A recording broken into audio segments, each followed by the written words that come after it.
मैं वंदना Prajapati ceramic artist हूँ। और मैंने मैंने बहुत टाइम से मैं काम कर तो रही हूँ बहुत टाइम से, मगर ये है कि समय समय पे मैं अपने पापा से बहुत कुछ सीखती रहती हूँ। और ये एक प्रख्यात कलाकार हैं और इन्होंने ललित कला अकादमी में सेरामिक सुपरवाइजर के पद पे कार्य किया और वहाँ से सेवानिवृत्त हो चुके हैं। और काफ़ी टाइम से वो रिटायर्ड हैं, घर में हैं। तो काफ़ी उनका प्लान था कि हम बहुत कुछ काम करेंगे, मगर कुछ समस्याओं के कारण नहीं हो पाया, ब्रेक हो पाया है। तो मैं चाहती हूँ कि बहुत टाइम से जो ब्रेक हो गया है, तो मैं भी चाहती हूँ कि अब आप लोगों के समक्ष मैं अपने पापा को ले आऊँ और उनके जो भी काम है थोड़ा मैं भी देखूँ और आप लोग भी जानिए इस काम को कि किस तरीके से किया जाता है। तो छोटी छोटी टेक्निक से लेकर बहुत सुंदर सुंदर टॉयज बनाते हैं। घोड़ा गाड़ी, ऊंट गाड़ी, बैलगाड़ी और स्कल्पचर, पॉटरी, बहुत कुछ इन्होंने बना रखा है। और मैं एक लड़की हूँ, जैसा कि मेरा विवाह हो चुका है, तो बहुत कम संपर्क में आ पाती हूँ, मगर मैं आज आई हुई हूँ रक्षाबंधन के मौके पे। तो मैं सोचती हूँ कि मैं इनसे कुछ सीखूं। जो टाइम मिला है उसको मैं एंजॉय करना चाहती हूँ। तो इनकी कलाकृति के माध्यम से आप लोग भी इस कला को एंजॉय कीजिए। ये हमारे पापा जी हैं और इनका नाम श्री डॉक्टर जी है ना। और ऐसे बहुत से लोग हैं जो इन्हें जानते हैं, जो नहीं जानते हैं उनके लिए मैं इनका परिचय दे रही हूँ कि ये ललित कला अकादमी में इन्होंने सेरामिक पद पर बहुत टाइम तक कार्य किया है और वहाँ से सेवानिवृत्त होने के बाद और आज मैं इनसे मिल रही हूँ। कुछ अपने बारे में आप बताइए और आप क्या मुझे गाइड करेंगे, क्या बताएंगे और अपनी टेक्निक के बारे में मुझे बताइए। थोड़ा मैं भी सीखूं और लोगों तक आपकी टेक्निक पहुंच सके, मैं ऐसा चाह रही हूँ। वो तो आप चाह रहे हैं, ठीक है। लेकिन ये है कि समय समय पर आप हमसे बराबर गाइडेंस लेती रहेंगे और हम आपको बताते रहें कि ठीक है ना। और हाँ। वैसे आज के लिए आपको हम सोच रहे हैं अपने कार्य के विषय में कुछ बताते हैं। पहले तो आप जानती ही हैं कि हम परंपरागत कुम्हार हैं, है ना। और हमारा मुख्य काम था पॉटरी करनी। और पॉटरी के साथ समय समय पर हम स्कल्पचर भी बनाते रहे हैं, हाँ। और इसकी वजह से नेशनल इंटरनेशनल एग्जीबिशन वगैरह में पार्टिसिपेट भी करते रहे हैं। इस संबंध में थोड़ा बहुत जानकारी तो आपको है ही है। लेकिन आज जो आप जानना और सीखना चाह रहे हैं, तो हम सोच रहे हैं आपको कहना कि ऊंट गाड़ी या ऊंट कैसे बनाया जाता है डोलिया विधि द्वारा, वो हम आपको करके बताते हैं। जिसमें कि देखिए एक हमने तिकोना एक पार्ट बनाया है। ये पार्ट है ऊंट का बॉडी, हाँ। जैसे कि इसको सिंपल लैंग्वेज में हम ये कहते हैं जो सिंघाड़ा होता है, हाँ, उसका ऐसा एक शेप। हाँ, ट्रिंगल मतलब वही हाँ। सिंगाड़े का इस हाँ। और उसके बाद ये इसके लिए हमने इस तरह से 4 पैर बना दिया अलग अलग ना। ये अभी अभी आपके सामने ही तैयार कर रहे हैं। तो ये 4 पैर बना दिया। 4 पैर बनाने के बाद उसके लिए हम एक गर्दन बनाने जा रहे हैं। गर्दन कैसे बना रहे हैं आप उसको ध्यान से देखिए। ये गर्दन की लंबाई इसके प्रपोर्शन के हिसाब से थोड़ा होना चाहिए, न बहुत छोटा होना चाहिए न बहुत बड़ा होना चाहिए। हर चीज का अपना एक प्रपोर्शन होता है। उस प्रपोर्शन को ध्यान में रखना चाहिए कि बॉडी कितनी बड़ी है उसके हिसाब से मतलब गर्दन कितना बड़ा होगा। और रह गया कि समय समय पर कलाकार होने के नाते इसमें थोड़ा बहुत बदलाव भी करते रहते हैं, ताकि उसकी सुंदरता मेन होती है। कोई भी कलाकृतियों की सुंदरता मेन होती है। सुंदरता मेन रखने के लिए कहीं कहीं वह कुछ न कुछ साइज बेसाइज या बहुत बड़ा चेहरा है तो छोटा भी कर सकते हैं, बहुत छोटे में ही बड़ी बात को हम कह जाते हैं। जैसे उसी तरह से छोटे से चेहरे में बड़ी भावनाएं छुपी रहती हैं, है ना। तो उसी दृष्टि से ये हम गर्दन बना रहे हैं। इनका गर्दन की हाइट तो लंबाई वैसे ही होगी, लेकिन चेहरा थोड़ा सा हम बदल देंगे।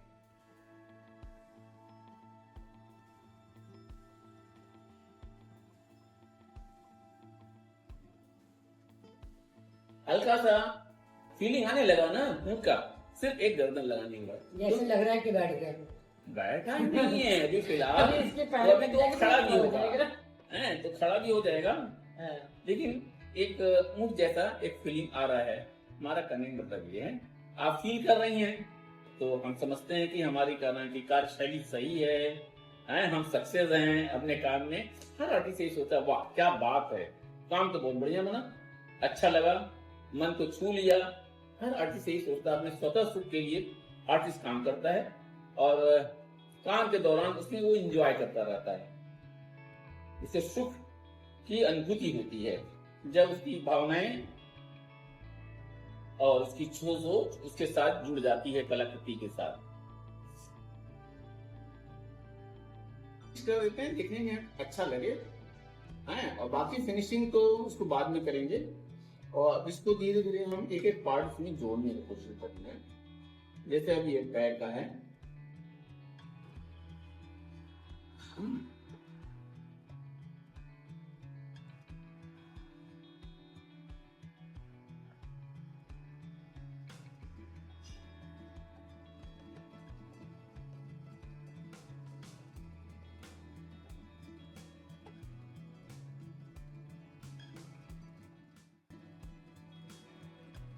जब एक पैर हमने ये जोड़ दिया, इसके साथ बॉडी के साथ एक पैर को हमने जोड़ दिया, ठीक है। अब दूसरा अभी पैर ये है, दूसरा। जोड़ने जा रहे हैं और इसको थोड़ा पानी लगाते हैं। यदि स्लिप तैयार है, आपके पास रखा हुआ स्लिप है तो स्लिप लगा दें और ये ज्वाइंट को अच्छी तरह से भर दें, ताकि ये ज्वाइंट पकाते समय छूटे ना। इसके अंदर एयर वगैरह है, यदि इसका ध्यान रखना पड़ेगा आपको हमेशा कि इसके अंदर, ज्वाइंट के अंदर या बॉडी के अंदर मिट्टी सॉलिड है तो उसके अंदर एयर नहीं होना चाहिए। एयर होने के बाद फायरिंग टाइम में गैस बनेगा और ये फट जाएगा। इसलिए उसको फटने से बचाने के लिए आपको थोड़ा सा एयर का इसे ध्यान रखना है कि एयर ना रहे इसकी बॉडी में, इसकी मिट्टी में, बॉडी से हमारा मतलब मिट्टी में एयर ना रहे।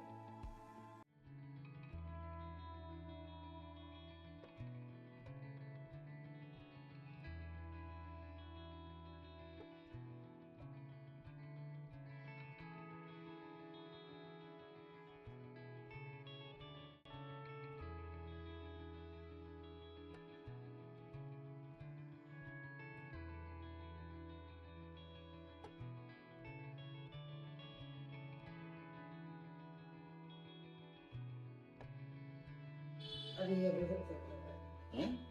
चौथा करना चाहिए। ये चौथा पैर लगाया। आपको तो मालूम ही होगा, ऊँट के 4 पैर होते हैं, हाँ। तो 3 पैर तो लगा चुके हैं, चौथा पैर लगा रहे हैं, ठीक है।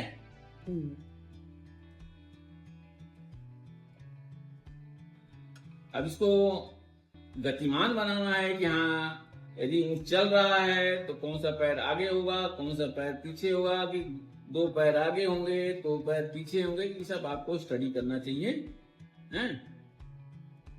इसके स्टडी करके उसके हिसाब से आपको आगे पीछे पैर कर सकते हैं, इसमें एक चलने की फीलिंग आ जाएगी। लेकिन हमें इस तरह का नहीं, एक सिंपल, बिल्कुल सिंपल तरीके को हम बता रहे हैं।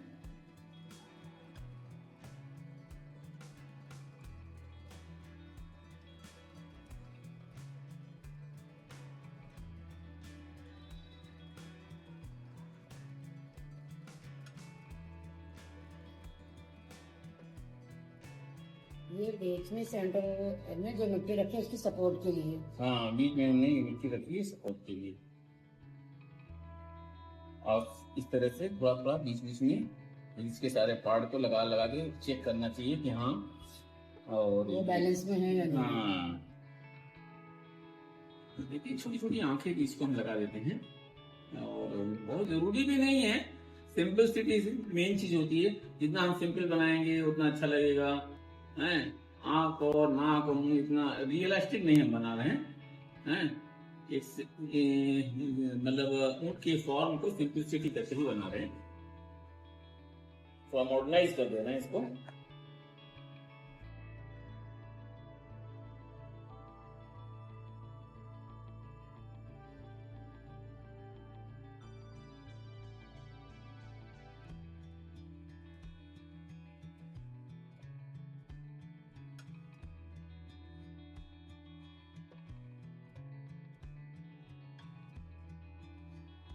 एक ये सिंपल फॉर्म आपका इनका तैयार हो गया है। अब इसके बाद इसको हम थोड़ा सा डेकोरेशन भी इसके साथ करना चाहेंगे। तो इसके लिए क्या है, पतले पतले रोल बना लेते हैं मिट्टी के।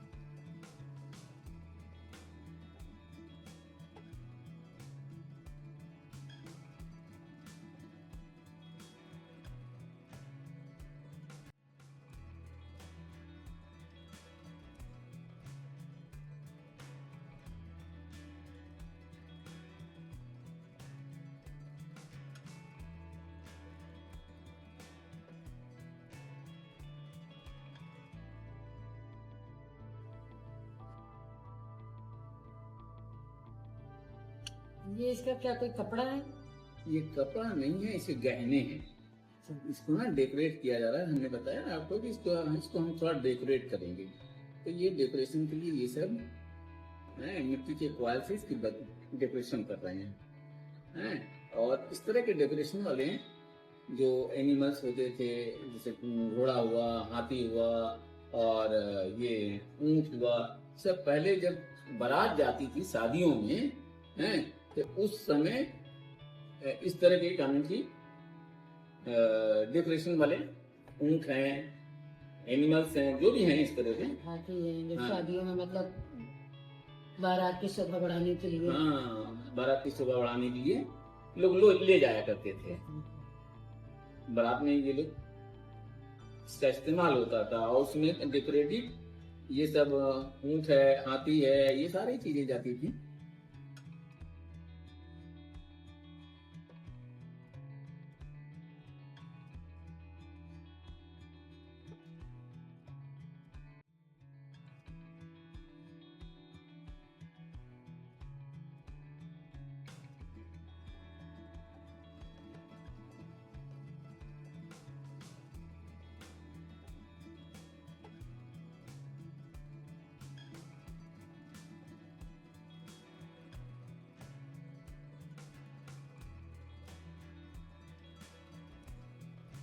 ये जो मिट्टी यूज करते हैं, हाँ।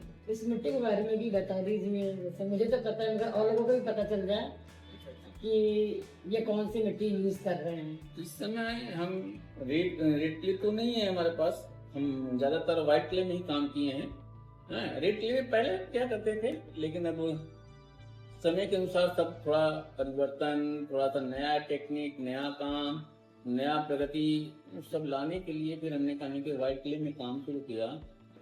और काफी अरसे से हम व्हाइट क्ले में ही काम कर रहे हैं। ये है थोड़ा सा, व्हाइट क्ले तो हर जगह सुविधा नहीं हो पाती है, तो यही काम, यही चीज, सेम डिजाइन, सेम पैटर्न पे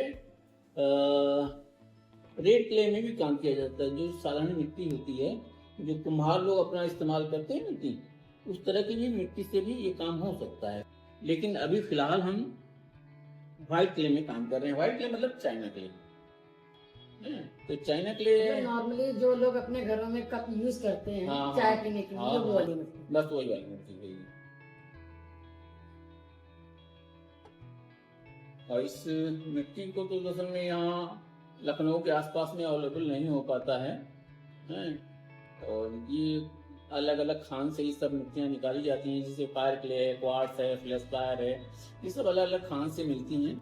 और उसको फिर इसका अपना कंपोजिशन तैयार करते हैं, हमें कितने टेम्परेचर पे काम करना है, उतने टेम्परेचर के हिसाब से फिर मिट्टी का कंपोजिशन बनाते हैं। और उस कंपोजिशन के अनुसार फिर मिट्टी को अलग अलग चीज़ों को, जैसे चाइना क्ले, क्वार्ट्स, फ्लेक्सफायर, ये सब बता रहे हैं ना, तो उन सारी चीज़ों को मिला करके उसके हिसाब से बॉडी तैयार करते हैं, मिट्टी तैयार करते हैं। और मिट्टी तैयार होने के बाद फिर उसके बाद इसको छानना है, बनाना है, उसकी प्रोसेसिंग है। और उस प्रोसेसिंग के बाद फिर खाना की मिट्टी काम करने लायक अपना तैयार हो जाती है। फिर उसके बाद काम करते हैं। अब इससे, इस मिट्टी से चाहे तो हम म्यूरल बना लें, चाहे स्कल्पचर बना लें, और चाहें तो कहना कि पॉट बना लें, डिफरेंट टाइप के अलग अलग पॉट बना सकते हैं। मिट्टी है जिसको डिफरेंट जिस जो तरीके से हम आकार दें। हाँ, आकार देना कलाकार काम है। और बाकी मिट्टी तो अवेलेबल हो जाती है। आदमी प्रयत्नशील है, कोशिश करेगा तो कहीं ना कहीं से मिट्टी उपलब्ध कर लेगा। अच्छा, आप करें इधर से ही करेंगे या उधर? चले हम उधर से भी करके थोड़ा दिखाते हैं आपको।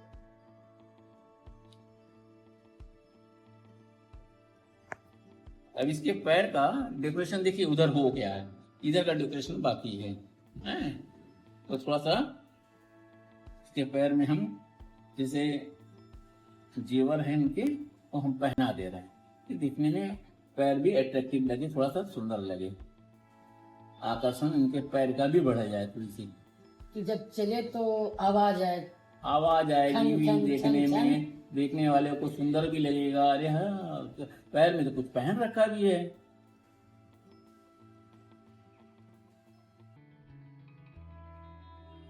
और वही चीज है, डेकोरेशन से इसकी खूबसूरती बढ़ जाती है। चाहे आदमी हो, औरत हो, लड़का हो, लड़की हो, यदि ठीक ढंग से कपड़े पहन लिए, ठीक ढंग से जेवर पहन लिए तो उसी का ना खूबसूरती तो बढ़ी जाती है।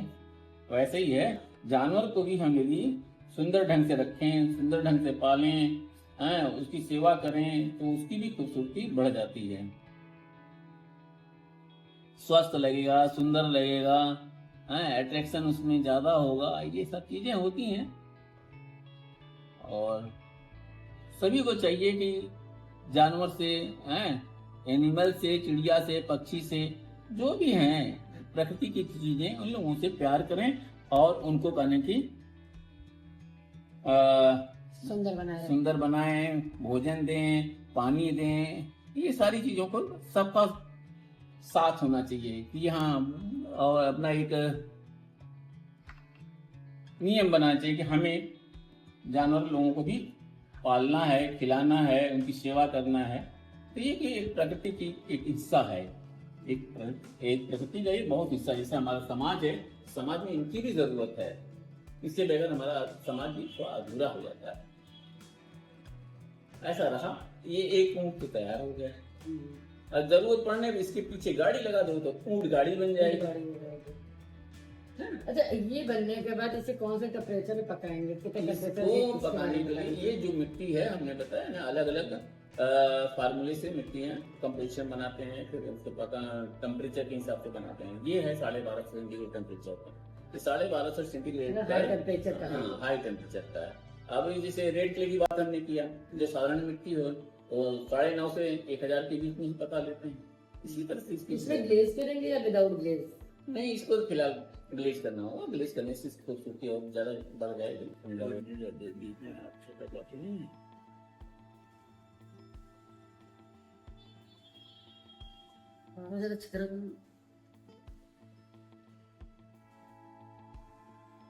देखिए, अब ये हमारा ऊँट तैयार है, कैमल, जिसको हम लोग अंग्रेजी में कैमल बोलते हैं, वो तैयार है, पूरी तरह से डेकोरेशन वगैरह के बाद है।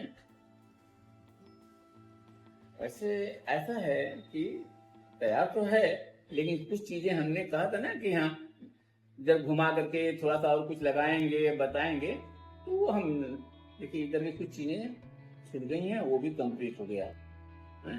इसलिए हमने इसको थोड़ा सा और डेकोरेट कर देते हैं, जैसा कि उधर है उसी तरह से इधर का भी डेकोरेशन हो जाना चाहिए।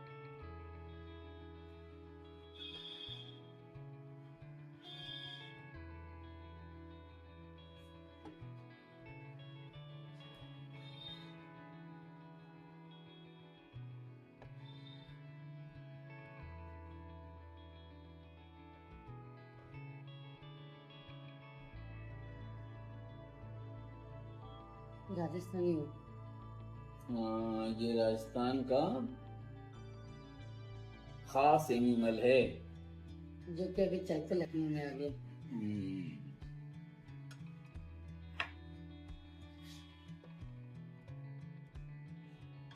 अब देखिए, ये हमारा वो कंप्लीट है। अब इसका हम फाइनल लुक आपको दिखा रहे हैं, आप लोग इसको ध्यान से देखिए, कितना खूबसूरत ये ऊँट तैयार है आपके सामने।